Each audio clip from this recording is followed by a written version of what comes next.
Hello दोस्तों, नमस्कार विद्यार्थियों, राम राम सभी को। पुनः एक बार स्वागत है आपका आपके अपने YouTube चैनल पर। आज का अपना अध्याय है गद्य भाग से हिंदी साहित्य कक्षा 12 के विद्यार्थियों के लिए, जिसमें आचार्य रामचंद्र शुक्ल का अध्याय है एक प्रेमगन की छाया स्मृति। और प्रमुख गद्यकार, लेखक, निबंधकार आचार्य रामचंद्र शुक्ल के द्वारा ये पाठ लिखा गया। गर्मी की छुट्टियों में आपके लिए प्रश्न बैंक, जिसमें पद्य भाग से जितने भी पाठ थे, अध्याय थे, उनका मैंने भेज दिया है सभी को।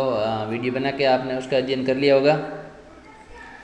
और अब आपको गद्य भाग से जो पहला अध्याय है उसके बारे में हम चर्चा करेंगे। तो इसमें आपके पहला पाठ है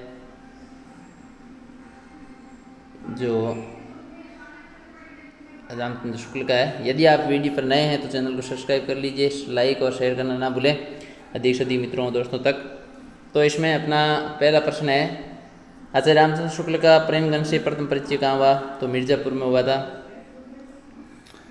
और दूसरा अध्याय है, इस अध्याय का दूसरा प्रश्न है, किस प्रेस की किताबें आचार्य शुक्ल के घर आया करती थी? तो ये है आपके भारत जीवन प्रेस की किताबें इनके घर आया करती थी। आचार्य शुक्ल के पिताजी क्यों नहीं चाहते थे कि वे भारत जीवन प्रेस की पुस्तकें पढ़ें?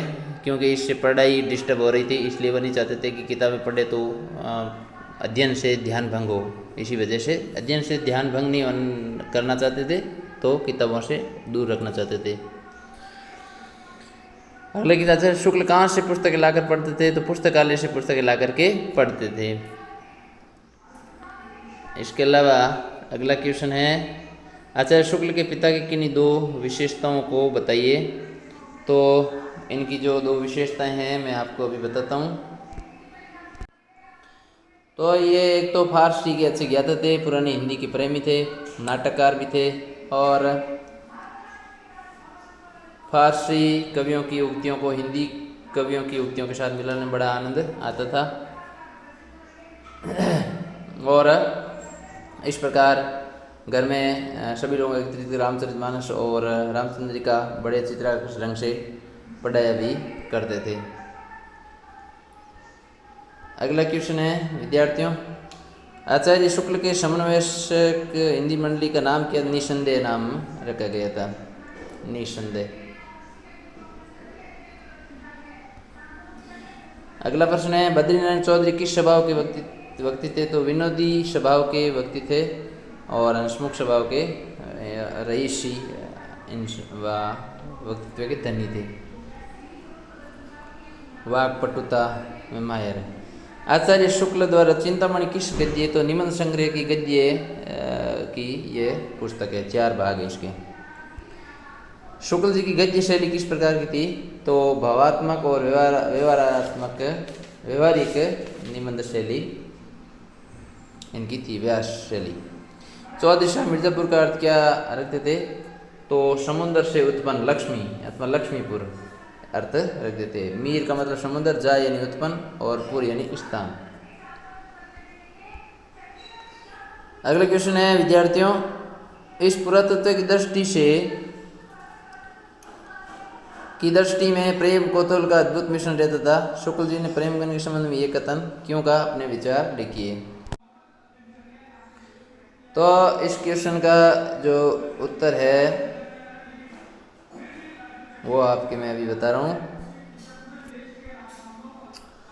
इसका अर्थ है कि प्रेमगन के संबंध में ये कहा गया है, शुक्ल जी एक लेखक की हैसियत से चौधरी साहब के यहाँ जाने लगे थे। चौधरी साहब को पुरानी चीज़ समझा करते थे, प्राचीन वस्तुओं के प्रति उनका भाव अच्छा था।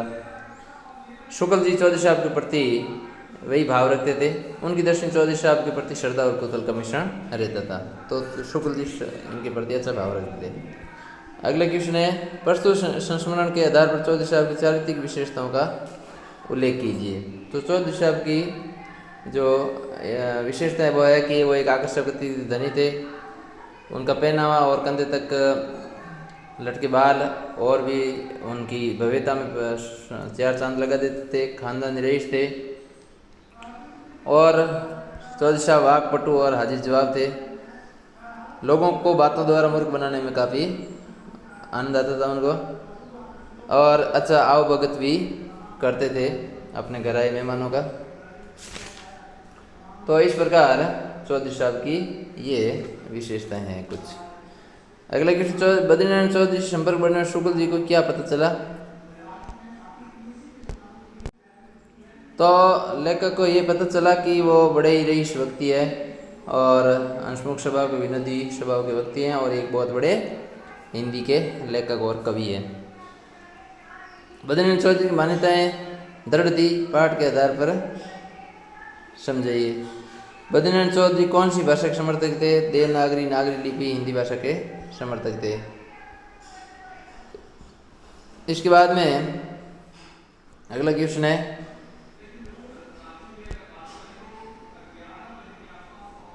भारतेंदु जी के मकान के नीचे का हृदय विक्षेप बहुत ही शीघ्र मैत्री में बदल गया, कथन का आशय स्पष्ट कीजिए। तो काशी में पाठक जी भारतेंदु जी के घर से बाहर निकले, उसी समय शुक्ल जी वहाँ खड़े उस मकान को देखते हुए भावुक हो गए और शुक्ल जी की भावुकता देखकर प्रश्न में बहुत देर तक शुक्ल जी के साथ बातचीत करते रहे। भारतेंदु जी के मकान के नीचे पाठक जी शुक्ल जी घर के बीच ये परिचय मिला था और बाद में गहरी मित्रता में बदल गया था। चौधरी साहब की वाक दिग्धता वचन भंगिमा पर प्रकाश डालिए। तो डालते पाठ में प्रसंगों का उल्लेख कीजिए। तो कुछ प्रसंग आए हुए हैं उनके, जो यहाँ पर है, किताब में दिए हुए भी हैं कि भाव भंगिमा उनकी बड़ी निराली थी।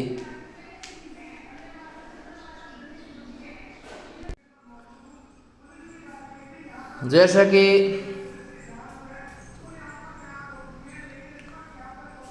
एक बार नौकर के हाथ से गिलास गिर जाता है तो वे कहते हैं कारे बचत तो नहीं। एक बार पंडित जी ने कहा आज एकादशी तू कुछ जल खाया और चले आ रहे हैं, तो चौधरी साहब ने कह दिया जल ही खाया है कि कुछ फलाहार भी पिया। इस प्रकार कई प्रसंग है उनके जो ये बताते हैं। अरे अब एक बार उन्होंने चौधरी साहब की अदा ये भी थी, अरे जब फूट जाई तबे चलत आहाउत, ये भी उन्होंने नौक इस प्रकार ये बात एक कही थी लैंप के बारे में। आचार्य रामचंद्र शुक्ल का साहित्यिक परिचय। तो इनका जो है साहित्यिक परिचय 1884 में जन्म हुआ और 1941 में इनका निधन हुआ। हिंदी साहित्य के बहुत बड़े आलोचक, इतिहासकार और निबंधकार हैं, मौलिक चिंतककार थे। उन्होंने भारतीय साहित्य की नई अवधारणा प्रस्तुत की, आलोचना का एक नया रूप विकसित किया।